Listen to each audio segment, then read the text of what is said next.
نبی کریم صلی اللہ علیہ وآلہ وسلم نے فرمایا، اللہ اس آدمی کو تر و تازہ رکھے جس نے حدیث سنی اور اسی طرح سے آگے پہنچائی۔ رسول اکرم صلی اللہ علیہ وآلہ وسلم نے فرمایا، جب تمہارا کوئی فوت ہو جائے تو اسے چھوڑ دو اور اس کی عیب چینی مت کرو۔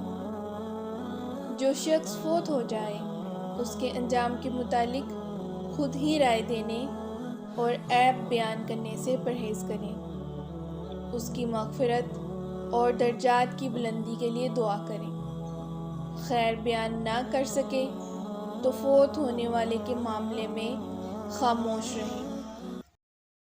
اللہم صل علی محمد وعلی آل محمد كما صلیت علی ابراہیم وعلی آل ابراہیم انک حمید مجید۔